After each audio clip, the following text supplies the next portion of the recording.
Hello, everyone. Welcome to Celsius 233, your go-to place for fiction book summaries. Today, we will step into the world of One of Ours by Willa Cather.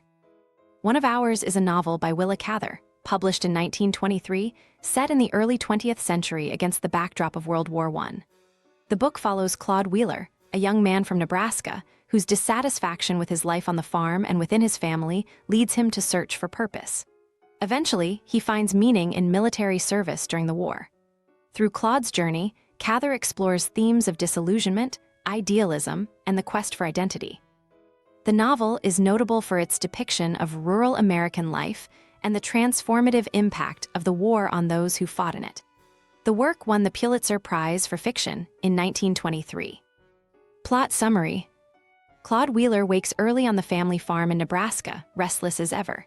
He is caught between two worlds, the vast prairie that surrounds him and the greater, unknown world beyond. His father, Nat Wheeler, is a successful farmer, a jovial man who views life with little seriousness, while his mother, Evangeline, is a devout woman concerned with Claude's spiritual and intellectual growth. Claude, however, feels stifled by both of them. The farm, the local church, even his half-hearted college education at a religious institution, all seem to him like traps, preventing him from finding something grander, something more meaningful. After returning from college, Claude is expected to help on the farm. The work is tedious, and the hired men are rough and careless, adding to his frustrations. His father's indifference to Claude's aspirations, his mother's inability to understand his deep yearning for something beyond, and the emptiness of life on the farm only intensify his restlessness. He feels like a misfit in his own home, trapped by expectations he cannot fulfill.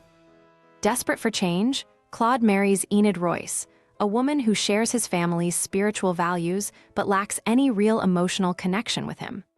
Claude hopes that marriage will bring him a sense of purpose, but instead, it deepens his isolation. Enid is more interested in her missionary work than in Claude, and their marriage quickly becomes cold and distant. She eventually leaves him to care for her ailing father, and Claude, left alone once again, realizes that his hopes for happiness with her were misguided. His feelings of being out of place, of never quite belonging, become even more pronounced. As war breaks out in Europe, the world beyond the prairie starts to feel closer, more immediate.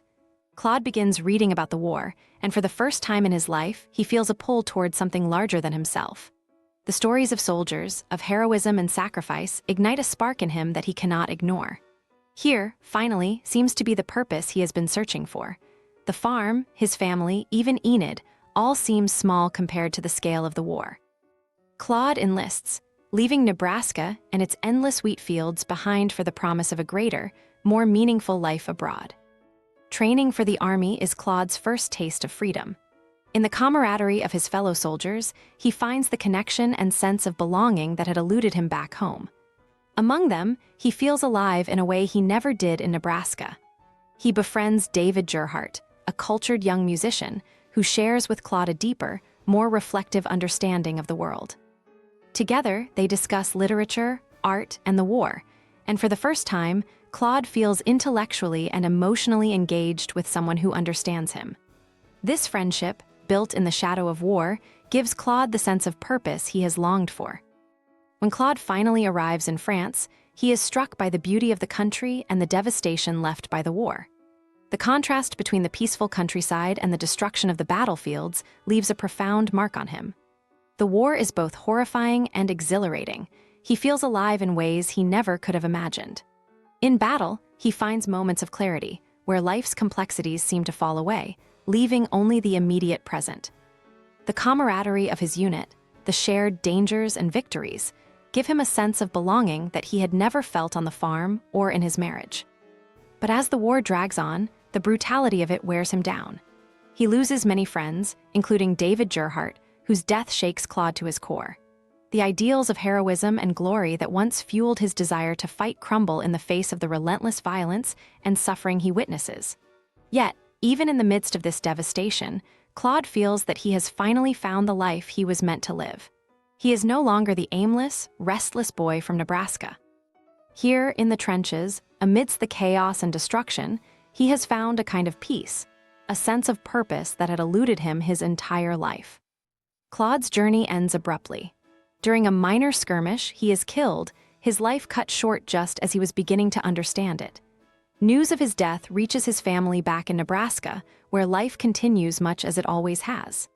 The fields are harvested, the routines of farm life carry on, and Claude, in the end, becomes just another casualty of a faraway war. His mother, Evangeline, mourns him deeply, understanding that Claude's death marked the end of his restless search for meaning. In his death, he found the peace that had always been out of reach in life. The vast Nebraska plains stretch on, unchanging, as they always have, indifferent to the dreams and struggles of the people who live there. Claude Wheeler, who once felt so trapped by those very plains, has found his escape, though it came at a cost far greater than he ever anticipated. That's a wrap, but the journey doesn't end. Explore more books by Willa Cather. You'll find the details in the description or on Celsius 233. Remember, while our summaries capture the essence, they can never replace the full experience of reading the book. If this summary intrigued you, consider diving into the complete story, buy the book, and immerse yourself in Willa Cather's original work. Bye-bye, take care, have fun.